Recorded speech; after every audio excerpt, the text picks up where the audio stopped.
when it's time to figure things out, I just felt like we all wanted to figure it out so bad that we just like I don't know, like I feel like teams are punching us in the mouth first. We're kind of not reacting the way we wanted to. Instead of just having teams punch us in the mouth, I think if we just go and punch them in the mouth first, then we'll be perfectly fine. Michigan freshman point guard Frankie Collins talking about punching people in the mouth, being the aggressor. Welcome in Afternoon Live, the Maize and Blue Review, as we get it going on this chilly Wednesday, Michigan Hoops tonight. That's why we have Daniel Dash, the beat writer for Michigan Hoops for TMBR, with us here on camera, on the line. Daniel, how are you? I'm doing well. What about you, Dennis? I'm doing good, man. I'm waiting for the big basketball game tonight. Wondering if, this was a stretch of Maryland home games. Tonight's game against the Cats and then the Cornhuskers next week. This was not, if you're looking as a season ticket holder, like a trio of games, like, wow, man, it's going to be a great stretch and anything. But I did see that there were a lot of cameras making their way around the arena last week, and people surprised with the showing up as empty seats or whatever else. Maybe a few more after a couple wins though here tonight. What do you think?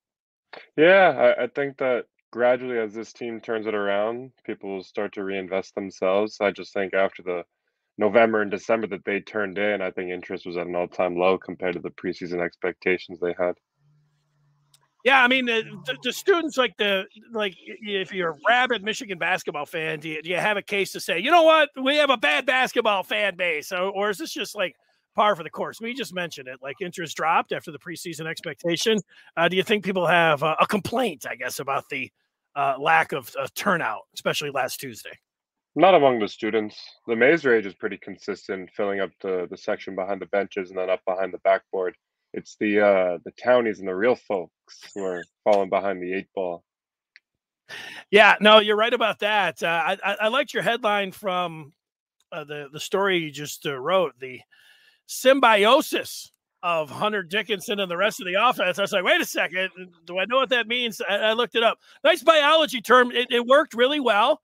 And, I assume you wrote your headline there. Is that that's true, right? Yeah, and I think obviously it's a word that I haven't heard since freshman year of high school when I last took bio, but I think it captures this pretty well. I think you see the inflection points coinciding. Dickinson had a pretty underwhelming first month and a half. Since then, 4 20-point games in his last 5 performances. I think he's really starting to put it together offensively. The jump shots there, he's hit 4 of his last 6. He's shooting 39% from 3 on the season. And the volume is up lately. He took really 1 or 2 threes the first month of the season. Now he's shooting 1 or 2 per game. He's making 1 or 2 per game. I think that just adds such an element to Michigan's offense, and where it makes the biggest impact is in Michigan's spacing. I think the Wolverines are just set for success when guys have room to operate, and when Dickinson can hit the pick and pop 3 from the top of the key, it puts defenses in conflict. And I know that's a word that a phrase Josh Gaddis uses a lot, but I think it applies here in basketball. If you have to commit to stopping a guy coming off a ball screen or stop a pick and popper, it's going to stretch you really thin. And when you're stretched thin, you can't double team. You can't collapse on Dickinson in the post. And if you do, you're sacrificing leaving a guy like Caleb Houston, Devontae Jones, Eli Brooks open for 3. And I think that's where Michigan's finding the most success right now, putting defenses in a really tough position where they can't stop both. Yeah, I think you explained it well. As I guess I'll put myself as a casual fan, watching the games for a minute. Sometimes you just watch and you just see things clicking. I mean, the shots are going in, and wow, Hunter Dickinson looked like he did last year. Man, guys are cutting, and he's finding guys, and they all feed off of the one another, which was your point on that. I don't know, is it a chicken and egg thing? Like if Dickinson does this, well then the players are getting into better looks, and if the players are knocking him down, then Dickinson's feeding off that. I mean, or is it all just a like you mentioned, feeding off one another? Yeah, I don't think there's a middle ground, and I don't think that's a problem, because I think the way Michigan is built and this Michigan team, they have shooting. And Brooks is a great shooter. Houston's a great shooter. Guys who have been in rough patches. Dickinson's a dominant post player. But you can't have one without the other, but it's so much harder to have one without the other. I think that's the way I'd put it. And I think that now that Michigan's kind of found a way to keep both of them, quote unquote, on at the same time, they're finding a lot of success on offense. This is a team that's putting up big efficiency numbers over the last 2 or 3 games, and I don't think this is just a hot streak. I think this is sustainable. I think they found a brand of basketball that they can replicate night in and night out. It's something that works against, pretty much every variation of defense, and I think that if Michigan can learn and make this a permanent thing, so to speak, it's something that can really turn this season around for the better. Yeah, so I would say, some people would say, "Look, it's only been 2 games," but, it feels like they turned the corner. Certainly it looks, that, Caleb Houston looks like he's turned some kind of corner with his shot. I mean, and you can say, well, it only had one way to go, but that was, winning on the road. It shows you how much it can do for you. And then just what Frankie Collins was talking about, being aggressive. And I know they like to go back to that Illinois game when they were shorthanded and just how, fierce they were playing and desperate. I think that's part of it. Like they just decided, like, look, it's now. I mean, we've got to play all out desperate basketball or, we're not making any tournament, that includes the NIT. Yeah. Dickinson said something in the Indiana post game. He said that Juwan told them that they were playing for their season on Sunday. It's a really extreme thing to say on January 23rd, but with the position Michigan has put itself in and the hole that it's really dug itself, you look at this team, they don't have a signature win. They didn't get one in the non-conference play. They didn't play all that well at Illinois. Granted, they were shorthanded and let that game kind of devolve towards the end. They had a hiccup at home against Minnesota. I mean, this is a team that's really set itself back. So I think you're looking at a very little margin for error, and I think Michigan realizes that. It's created a sense of urgency, and as Frankie Collins said, it's created this desire to come out and be the aggressors. I think the phrase he used was, "We want to be the ones punching the other team in the mouth, not getting punched in the mouth." And I think in the last 2 games, you've really seen that. Yeah, and I'll pull from Juwan Howard's deck here. I think tonight's a must-win. I mean, if they don't go out and win this game here, you just start looking at it. Sure, I mean, they could win the Big Ten tournament and all those kind of things, but the step forward that they took and the corner turning and all this kind of talk, if they don't beat Northwestern, then you're like, wait a second, and you just start looking at the games. They could have 2 signature wins if they played Michigan State and Purdue, but those games are in limbo. We're not 100% sure they're going to reschedule those. That means they only have 12 games remaining. You just start doing. People ask, like, how many wins do they need? Well, they had one that was canceled. Usually, you're thinking about 18 wins and being 4 games above 500. Are kind of the baseline to even start about being in there. But, because of the cancellation or, there was a cancellation against Indiana or 7-5 in these games, you just start looking at that's 16-12. I mean, that seems pretty dicey. You're on the bubble. Yeah. They need some then quad ones, certainly signature wins that you mentioned. It would be nice to be able to get a chance against Michigan State and Purdue again. But you just start going through them and you see, like, tonight's game, Saturdays would be nice, but, you don't expect that. Next week against Nebraska. I mean, they have to win these games. Mm-hmm. Yeah, and I think this part of the schedule, as you just mentioned, is particularly interesting because right now they've built some pretty clear momentum. I think they saw a lot in themselves in that Illinois game, translated it to the Maryland game when they got their bodies back with Dickinson and some other guys. Indiana, you get Brandon Johns back. Tonight against a pretty bad Northwestern team. As an 8-point favorite, you got to go out and take care of business. You got to defend your home court in the Big Ten. Northwestern is towards the bottom of the conference, but one thing I'll say is a lot of those losses are single-digit losses. Every Big Ten loss they have is a single-digit loss besides their last game against Purdue. They got run out of the gym. They lost by 20. But if you keep the trajectory going tonight, you're looking at a solid 3-game winning streak going into a rivalry game. Anything can happen at Breslin. I think Michigan's probably better on paper. I think Dickinson sees a matchup there that he could dominate against a guy like probably Bingham. Yeah, and I think Dickinson's got the big physical advantage there. If Michigan can knock down some threes, that game gets interesting. You come home, you take care of business against Nebraska. You turn that into a 5-game winning streak going to West Lafayette. This is a very different outlook, and I think this next week or week and a half is going to tell us a lot about this Michigan team and the direction they're heading in. Yeah, Northwestern beat Michigan State last Saturday, so on the road. So you don't need to go too far to they can't sit around saying, it's Northwestern, it's going to be an easy one. They better not be looking at it like that. And I'd be interested to see how you look at the rivalry games. I mean, Tom Izzo, it is a rivalry game, and Izzo always has his team however you want to look at last year's plan or not. I mean, he always has them in the tournament. They're right up at the top of the standings here. Michigan's in need. I mean, the resume is very thin. I mean, they need that signature. I mean, I'll put everything into that game on Saturday, thinking that they'll probably come up short, but they need to, they need to have a good showing Saturday. If we just skipped ahead there for a second. Yeah, I agree, and I think that the matchups are there. I think there's a lot of places where they can exploit the Spartans. Obviously, tough to go out on the road and do it. It is a rivalry game. You're going to get a lot of emotionally charged play. Probably get some refs swallowing their whistles. It's going to be a physical game.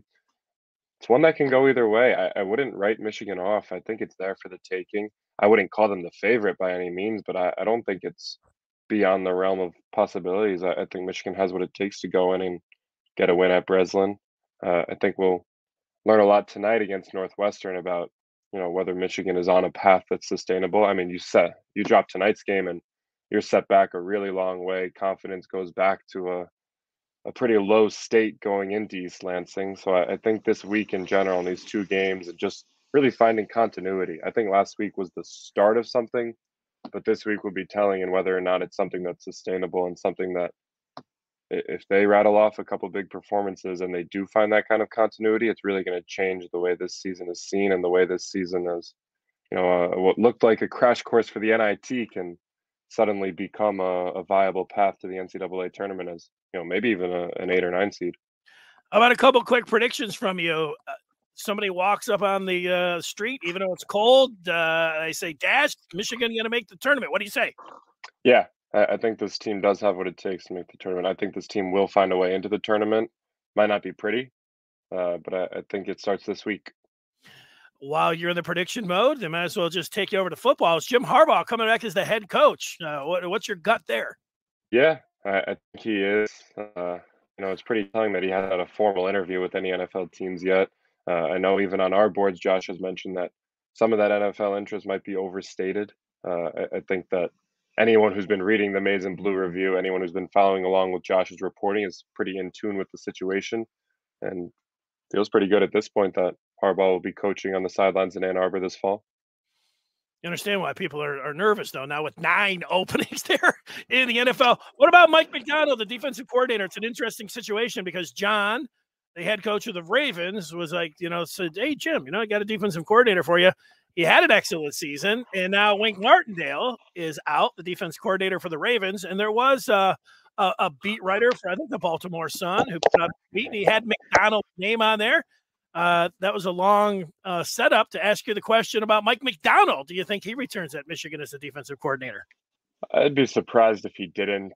I think John taking back his gift to Jim would be a little upsetting for Michigan fans. But at the same time, it's a perfect fit for McDonald if he is looking to make the jump back to the NFL, if he is looking to be a long-term NFL defensive coordinator. He knows the system. He knows the talents. A lot of guys he's been around for a while as an assistant. I believe he was a linebackers coach in Baltimore before taking the Michigan defensive coordinator job.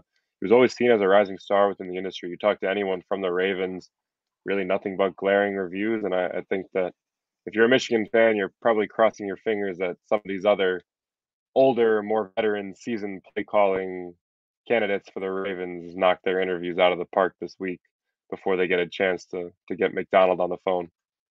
All right, 2 super quick ones for you. One, who's going to be the Dolphins coach? Brian Dable. Looks like, he was the OC. That's who I want. He was at Alabama. That makes sense to me. That's who you want? That's who you're thinking? That's who I want. All right. I want Dable. I love the way the Bills run their offense. I love the way he uses Josh Allen. Granted, there are a lot of differences between Allen and Tua. Another guy I like a lot is Mike McDaniel, the 49ers offensive coordinator. They've overcome a lot. He's had one of the better offenses with mediocre quarterback play.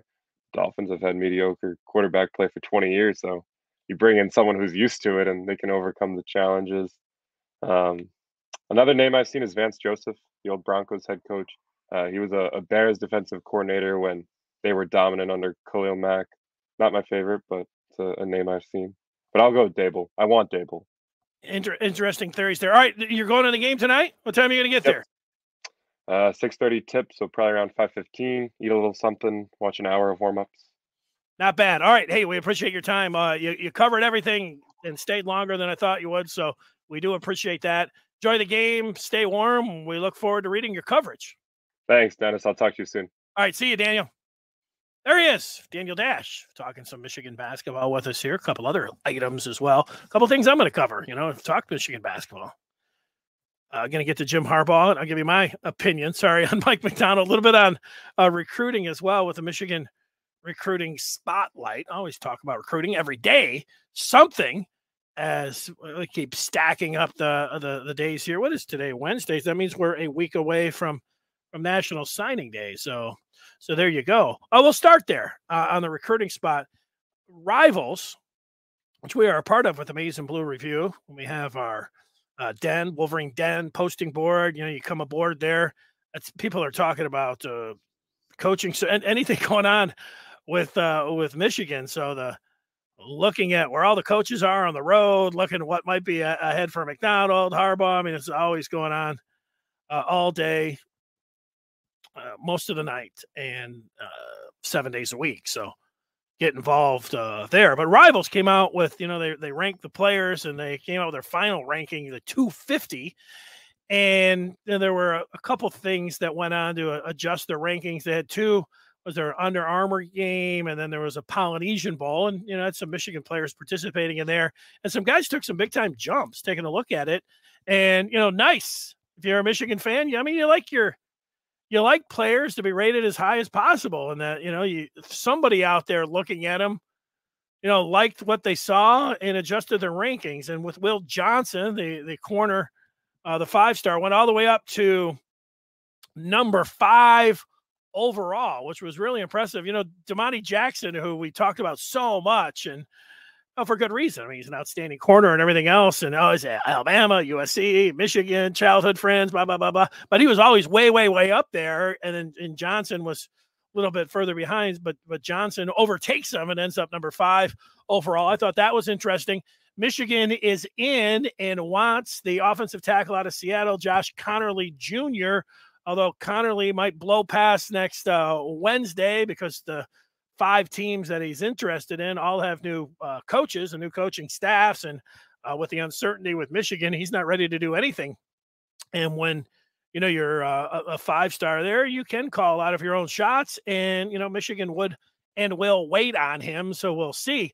Derek Moore, who had a couple sacks and was the MVP of one of those bowl games or the All-American games that the high school guys play in. Moore was awesome in that game.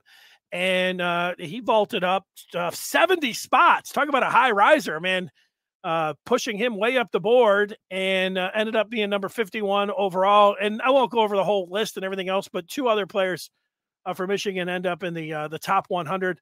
The wide receiver, Darius Clemens at 91, and at 95, Keon Sabb, safety, who was flipped from Clemson. So that Michigan recruiting class looking pretty good. And they'll put the finishing touches mostly coming up next Wednesday, and they're still hoping for the running back out of Texas, Paul, that that they'll be able to get him. And that might be a Wednesday special, signing day special.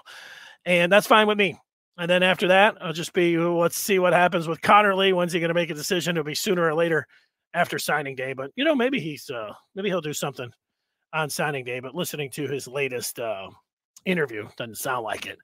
So there you go with the Michigan recruiting spotlight. Over to Jim Harbaugh and Mike McDonald. With Harbaugh, as this plays out, I think you get tired, you get frustrated, you get sick of it, from either side, any rumor, any speculation, any idea, anything else. You wonder why. Well, why isn't he just go out there and get this done? I get that. I get that myself. So as much as coaches like to use the end around and be evasive with reporters and the fans, like, we're not going to show you the spring game because you'll be able to, see our defense, and in Western Michigan, they'll have to account for, all of these kind of things. And they do the same thing with injuries, and, like, well, we're not going to tell you if he's playing or not. We'll see. And, all coaches do it. And you know what? All of them are mostly full of it. Like, all of that, it doesn't really matter. But, all the coaches do it. So, people say, well, all the coaches do it. Are all of them wrong? Yeah, it's stupid. It's mostly stupid. And so what I'm doing is I'm throwing us all a bone or whatever, however you want to put it. Say, look, if every single thing, affects the football program and team, then why would you do this? If you're Jim Harbaugh. And what it comes down to is, everybody's got to take care of themselves, and, negotiations and the money or the ego and all that other stuff. It's not always the team right up at the top in Michigan football. You got to take care of yourself. And if you have the opportunity to go out there and do whatever you want for whatever reason you want, you can do it. And it's just always, it's always something to remember here. And look, you know what? It's going to be a really happy day, and it's going to be like Michigan winning a football game if they get Jim Harbaugh back, and he's all aboard. And it didn't hurt Michigan last year. This whole dance, and it's frustrating while it goes on. It's just, to me, I just tell the coaches when they're all over there talking about, well, we don't want to tell you, and this is going to hurt that, and it's going to hurt that. You know what? What about when you're out, doing whatever you're doing, and you're not, and he can say, oh, I already had a contract. We all know. Let's not, this dance. It's just one of these things that you just got to put up with. Just like when and it's silly too. I'll tell you what, does it affect more a coach leaving people out there in limbo on the recruiting side, or you got two quarterbacks and one of them might not play, but we're not going to tell you anything about it because you got to prepare for both. Does any of it matter? It's just a blast back on the coaches that, act like, so much of every single thing matters. Well, no, it doesn't. And just like this part, what matters is that he comes back to Michigan. That's what matters. And, when you have the a certain amount of cachet built up and you can go out there and do whatever you want for whatever reason you want, well, you go out there and do it. Doesn't mean anybody has to like it. But, that's just my feeling here today. Yeah, it does sound like you got some frustration. But it's just one of these things like, you know what? Michigan fans, there's a reason to be nervous. There's a reason not to be nervous, back and forth. But with 9 teams out there, I honestly, do I have a hard time believing with 9 openings, if Jim Harbaugh really wanted an NFL job, I feel like he could get it. But does he really want it? He wants the perfect job, and he wants the certain amount of control, and he wants the certain amount of money. That's why I continue to think that he's coming back to Michigan, because I think he'll get the most money. He'll have the most control. And also, the fans right now are all about him as well. So all of and his family, another one, everything that you're looking for there, unless he's just got that itch to say, I'm going to jump. I want to. I've done all I can. I mean, so, you can easily see why he could take that door, but I do think all the things that are important, the things that still feels like, Michigan's going to be the choice. All right. And as far as Mike McDonald, people like that makes no sense why McDonald would go back to the Ravens. It makes sense to me that Wink Martindale was there and that they already figured out what they wanted to do with that position. It doesn't seem like, hey, let's move on from Wink and freshen this up, and let's go ahead down and grab McDonald. That just doesn't make sense to me that that John Harbaugh would do that. Now, if Wink was, he up for a head coaching job, maybe he'll get one of those. And then, it was one of these things. It was a mutual separation, and so you can understand why you would put McDonald down there. I don't think the big roadblock, Daniel Dash mentioned it, and everybody does mention this when they talk about Mike McDonald, is would John really go back to Jim and take Mike, after, how it worked out last year? And I can say, yeah, I don't think that is going to be a hurdle. Like Jim was looking for a defensive coordinator, and John said, hey, I got a pretty good one. And he went down there and he had an excellent season. By any standards you don't want to look, Michigan had an excellent season, and what goes on, with the coaches, they mostly have excellent season too. So it helps them out. And you know what? McDonald, who's 34 years old right now, people say, well, he doesn't have the experience. Like Sean McVay, who's coaching the Rams in the NFC Championship game, was hired when he was 30 years old as a head coach of the NFL. You're telling me McDonald, who got his experience as a DC and is now 34 years old, wouldn't be looked at as a viable candidate? He is. That's not clickbait. I mean, but am I saying that they're going out there and making the hire? I don't know that part. I'm just saying that I don't think it's a hurdle with the experience that people are making it like, oh, I don't think he's ready. He's ready. He's ready. Or I also don't think that it's a hurdle where you say, well, would John take Jim? Because, yeah, they both want each other to succeed. But you also, when you're talking about, McDonald might, he had been an NFL guy. He might want to be an NFL guy, just like Jim might want to be an NFL guy. So I'm going on and on about it.